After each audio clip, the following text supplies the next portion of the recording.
Not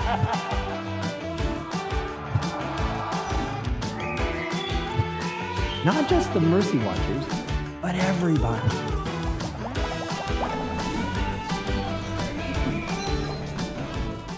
Hi, everybody. I'm Dr. Richard Ludwick from the University of St. Thomas in Houston, Texas. I have the privilege of serving as president there, and I'm in beautiful Napa, California today for the Napa Institute's Annual Conference. And I have Jason Simon with me today from Evangelical Catholic. Hi, Jason. Great to have you with us today. Great to be here. Thank you. So tell us about your organization. What do you do with Evangelical Catholic?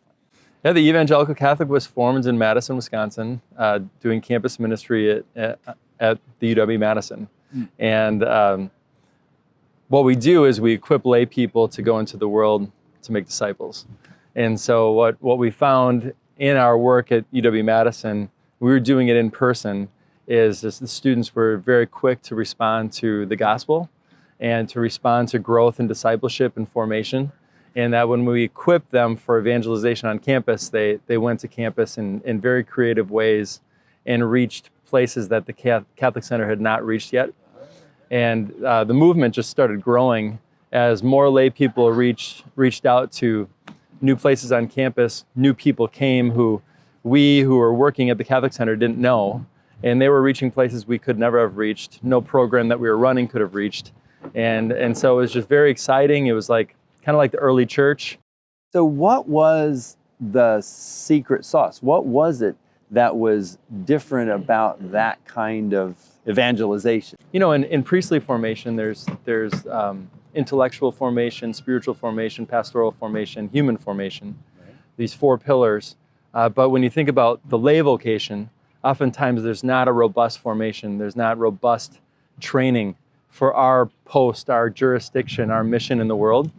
And so I think that's what we provided the students, is just robust human formation through mentoring and one-on-one meetings with people who were further along in their discipleship. Some intellectual formation, training, spiritual formation, pastoral formation to listen well, to not turn people off by sharing the gospel too early or being judgmental too early in a relationship.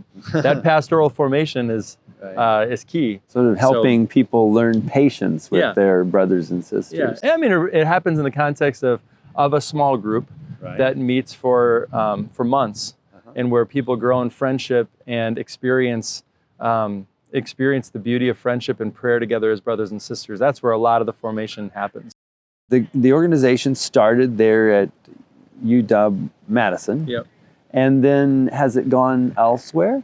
Yeah, so I think now we have 165 contracts around the country, mostly parishes, because that's where the most immediate need is found, but 40 campus ministries, and we also work with some military bases here domestically and overseas. What do you see as the next frontier? Growth of the organization, different channel? Yeah. What do you think's going on? Well, I think there's a paradigm shift happening in the church right now. When I came into the church in the late 90s, 2000s, what I saw, and I think what we all saw, is parishes and campus ministries trying to grow the number of programs that they had, grow their menu, add more things in the bulletin for people to get involved in.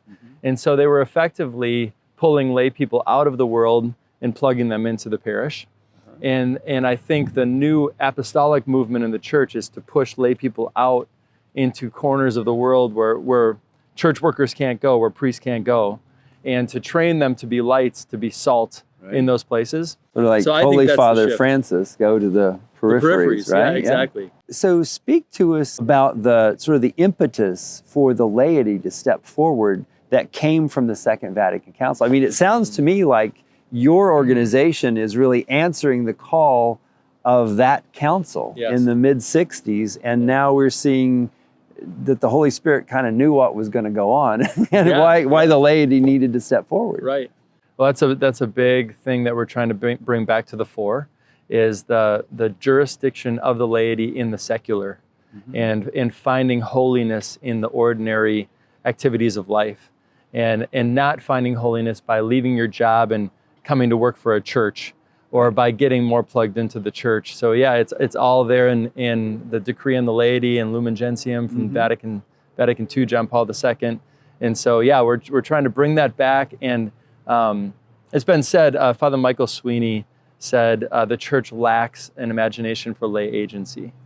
The church has not seen lay people being holy, being vibrant, zealous witnesses in the world and being fruitful in that, hasn't seen the power of the lay vocation rise up yet. And so because of that, we keep trying to pull them in, because we've seen priestly agency, we've seen parish agency, we haven't seen lay agency operative in the world.